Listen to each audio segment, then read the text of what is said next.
Ku Celebrity Track Extra UG ate munnaye ebitalo bijjidde ku bitalo. Tuze ku Kisawe kukima mubiri gwa mwana muwala ate mulala ye Caroline.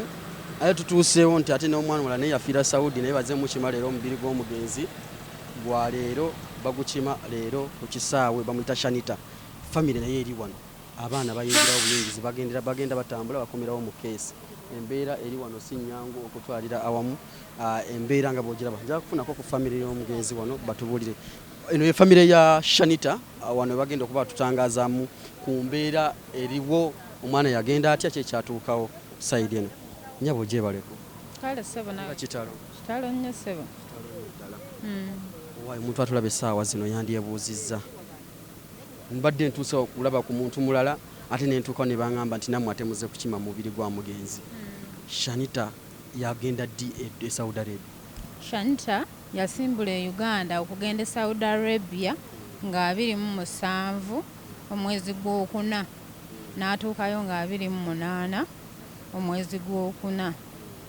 Naye tubadde nga twogera naye ebbanga lyonna ng'omwana atulaga ali bulungi. Ne olunaku lwafa yayogerako ko n'abamu naye nga musanyufu ng'omwana alaga ali bulungi. Naye nze nayogera naye nga lumu omwezi ogw'omukaaga ng'omwana musanyufu nga talina buzibu ne njogera naye nga mulungi naye omwana nga 2 ogw'omukaaga saamufuna nga munoonya ku WhatsApp simulaba nga 3 nga simuwuliza ne 4 saamuwuliza nga 5 nenfuna okufa kw'omwana wange. Ne baŋŋamba nti omwana yafa. Nali simanyi kampuni yatwala mwana. Nali sigimanyi. Ne ntandika okukuba amasimu mbuuze kampuni yatwala omwana ne ntuukayo ne bakonfaminga nti kituufu omwana wange yali yakola ki? Yafa. Ne tutandika nga okutambula n'abakampuni nga mu gw'omukaaga. Naye ndowooza ne batuukamu ekiseera ne bibanga ebikalubye ne tusobola okukwatagana ne kampuni ya Immigrant Workers batukoledde omulimu gw'amaanyi nnyo okutuuka ku lunaku olwaleero era tubadde bumu bakukyekingako bakubira amasimu buli w'obeera obeetaagira paka tebatulekeredde paka nakati tuli nabo era tukyali wamu nabo. Omwana wasemba ddi okwogerako ebigambo byoyogerako naye yalina obuzibu bwonna? Teyalina. Omwana yali mulamu bulungi nampeereza ne message n'angamba maama ngezzi bakama bange banjagala era buli kimu bakikola ki bakimpa nga talina buzibu. N'angamba maama omwezi gwange gwaweddeko naye we naaba nga bamusasudde ssente ngenda zibaweereza e Uganda. Naddamu kuwulira mawulire ga kufa kwa mwana. Okuva ku olwo ebigambo byasemba okwogera n'ebyebyo? Byebyo ebigambo bye yaŋŋamba. Mwezi ogw'omukaaga n'ofuna mawulire nti omwana yafa? Mu gw'omukaaga nga 5. Era tutuuka ku kampuni nga baŋŋamba omwana yafa nga 2. Kampani ki eyo? Kampani mwamana ne mugifuna ne mugitegeera? Kampani ebeera Ntinda bagiyita Mandela Logistics.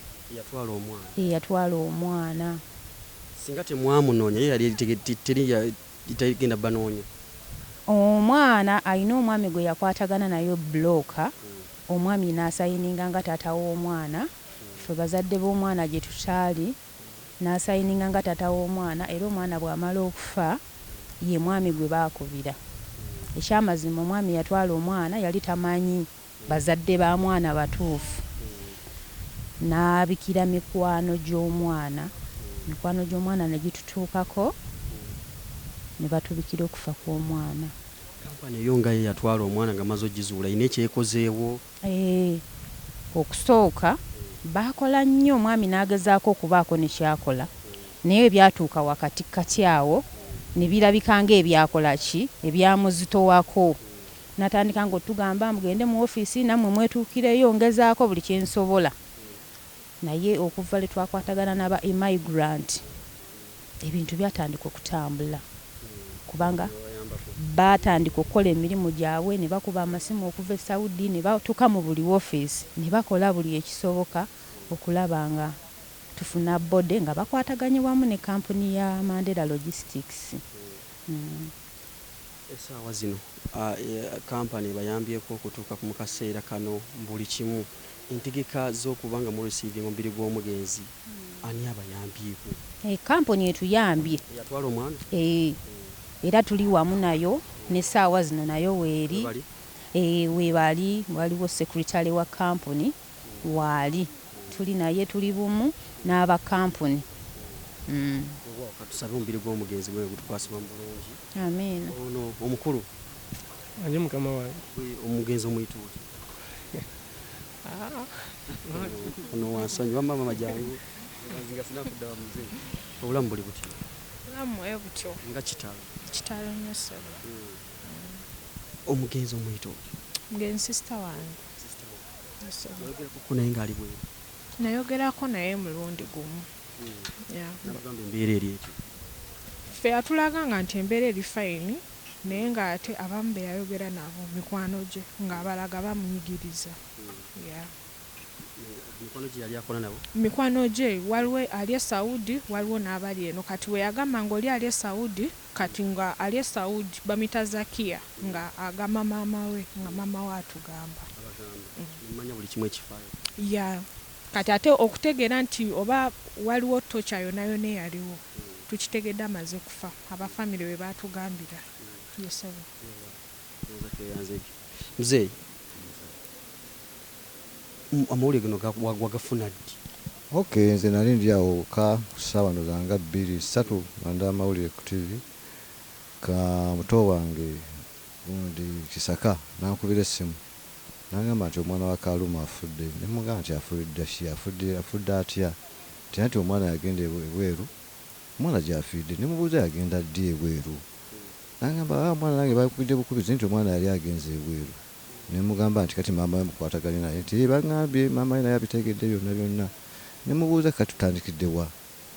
Ne bampa ennamba ya mukyala waffe oyo bagimpa nemukubirako essimu naye ng'akaaba bukaali mukazi wattu talina buyambi. Nemugamba kati kyetulina okukola kiri ekintu kimu. Kampuni mutegedde yatwala omwana tugende tutuuke ku kampuni eyo. Ekyomukisa omulungi yali kumpi ne waffe awo Ntinda. Nemugamba tusinkanye tutya era Mukama n'atuyamba n'atukwatirako ne tusinkana.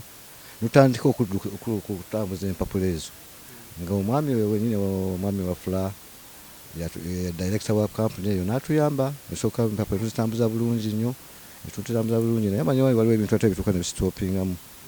Ebyasitopingamu nze nengamba mukyala wange ono kati alternative tulina okusobola even nga waddewo obutategeragana tukole ki tumusabe empapula ezo in case wabeerawo any case tusobola omusuinga mu kooti kubanga yatwala omuntu waffe nga tetumanyi nawe yapretendinga nti taata tetumumanyi tetumanyi relationship naye. Naye eventually tugenda tukigobagoba mpola paka wetukoze eki wetukigusira ku ssaawa eno.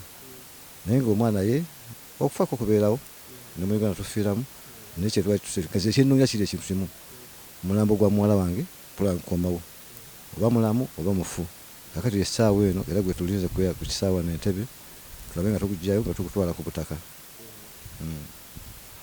Cases ez'abaana bafa omwaka guno zibadde nnyo omwezi ogw'omukaaga.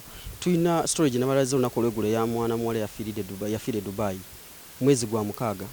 Tulina kesi ya Caroline yafiiridde Saudi Arabia gwabadde mwezi gwa mukaaga. Netubaako ne kesi ya mwanyinaze yafiiridde Dubai mwezi gwa mukaaga.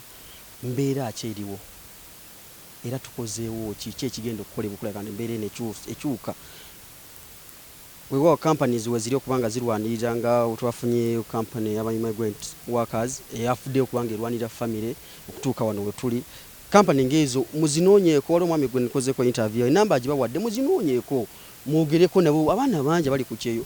Juzi nali Dubai ne baŋŋamba nti emirambo egiri muno egy'Abannayuganda toyinza nagimalawo nengenda Abu Dhabi abaana bali ku street agamba nti Munnayuganda yandeeta nituuka ku airport e Dubai ku Emirates nanzijako passport nangamba genda oyo obulamu. So yembeera abaana gye batuukiramu n'okubonaabona okutuuka ku ekyo. ate omwaka ogujja nabagambye nti ngenda kujja Saudi Arabia nina stories endala zenkolako okulabika nti ngusa eddoboozi ly'Abannayuganda bali ku byeyo. So olina okungoberera n'okunegatta buli kaseera konna kye mba nkwereza kitegeere bulungi, manya kiwawo olina okugenda na kampani nga tonakugikiriza kutwala ebweru, kiki olina okumanya ebigikwatako nabanakugoberera kumanya bulamu bwo gye buli, kuba buli bwogenda obulamu bwe busigala mu matiga. Nze devotion mbeere bulungi, mweraba. Kale sebo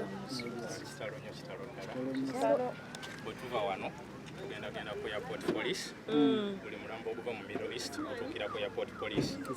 Tunava ku airport police bagenda tuwa ebbaluwa etukkiriza okukola postmortem, so tugende paka Mulago era abasingayo gye mugenda okulabirako. Olw'okuba tuli mu kuuma obudde kigenda kuba kya bwangu nnyo. Mwebale nnyo, mwebalire ddala. tusaba batugulireko katono bwe tutya You're done?